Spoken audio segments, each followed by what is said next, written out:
Do you ever wonder how much water you go through in your RV doing your daily normal routine? Well, we did. We had the perfect opportunity to figure that out. So when we're traveling or boondocking, we have a realistic expectation of how much water we use during certain cleaning tasks, and we're going to share our findings with you. It's fall out right now, and the area that we are working only has one campground that is open past late October, and they shut their water off the third week of the month. And we need to be here for about, what, another month?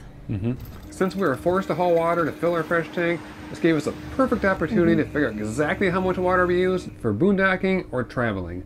I also wanted to know, our RV says it has 80 gallons of fresh water. Does that mean there's 80-gallon tank or 70-gallon tank and 10 gallons are in a water heater? Now, this is not a boondocking water conservation video. We do save water doing our normal daily activities, like we'll turn the faucet off when we're brushing our teeth, and we'll only fill the sink up with enough water that we need to do dishes. We got all of our questions answered and more, so we're going to put all of our findings in a spreadsheet for you to reference, and it's going to be down in the description below. This video is broken into 4 sections, and first we're going to start with our situation. We have 2 people in the camper. We drink bottled water versus water out of the tap. We have an 80-gallon freshwater tank. We're hooked up to full sewer and 50-amp electricity. We have water available at the office building. And next we're going to go over the equipment that we're using. So we bought a fold-up wagon. We have 3 different styles of water jugs. Our RV has a filler tube plus Steve's addition we'll talk about later. We have a water meter reader, and we use the neighbor's picnic table to boost up the water jugs because our tube doesn't reach the ground. Next we'll go over how we put fresh water in our RV. I'm sure yours might be different. When we filled the jugs from the office, we used a water meter on the hose and added an extra piece to shut off, that way it wasn't making a mess when we're filling them. Once we figured out how much water fit in the jugs, we wrote 2 numbers on them. One of them was absolutely full, no more water go in that jug, and the other number is how much water I would travel with that jug, because I wouldn't travel with them completely full. With our system, this is how we fill our fresh tanks. We use this hose, which sucks in water through the little black winterizing valve. We turn these knobs to tank fill, open this valve at the bottom. It's trying to suck water through this hose now. Put the hose inside of the jug, it starts filling. I bought this hose from Ace Hardware and an extension from the bottom because the hose would curl in the bottom of the jug and not get all the water out of it.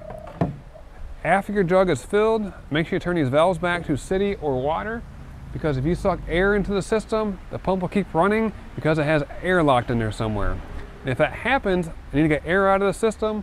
I'll use my outdoor shower, I'll turn on the knob, squirt it for a little bit until the air stops going and the water starts. You'll hear the pump shut off. Now we're good to go. When we knew the tank was getting close to full, Eric would go on the inside and watch the gauges. When it would read full, she'd let me know. It would take another 3 gallons or half one of these jugs before it start coming out on the ground. You don't want water to come out on the ground. You just work so hard to haul it over and fill your fresh tank with, because that's counterproductive.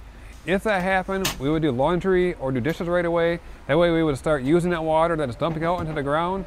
If we just let it keep siphoning and dumping water onto the ground, we're gonna lose about 10 to 15 gallons of water, because it's gonna keep on siphoning water out until that vent tube gets below the water level. If we started pumping water out of it, it would stop that siphon and the water would stay inside the tank. And now for the findings. What do we got, Steve? Remember earlier, I wanted to know if our RV holds 80 gallons in a freshwater tank or haul 80 gallons of water. Well, the answer is we haul 70 gallons of water in a freshwater tank and 10 gallons in a water heater for a total of 80 gallons, but we can only use 70 gallons. And at 60 gallons, we started getting a lot of air into the system, so it started to get foamy. And around 65 gallons, we couldn't really pump anything else out because we were afraid we were going to burn the pump up.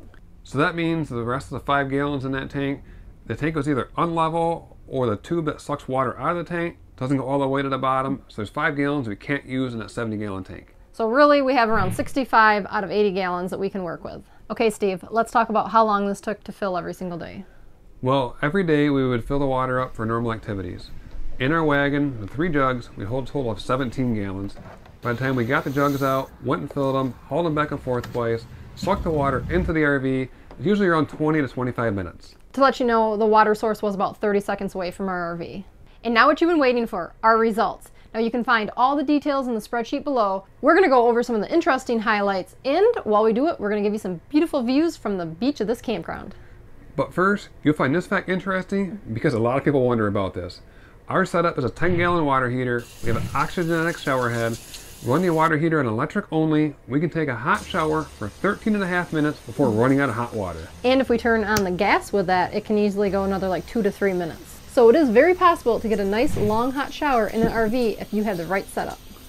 She's right. And talking about the shower, it uses 1.3 gallons of water per minute. When we're doing laundry, our splendid combo washer and dryer on setting 2 takes 12 gallons of water per load.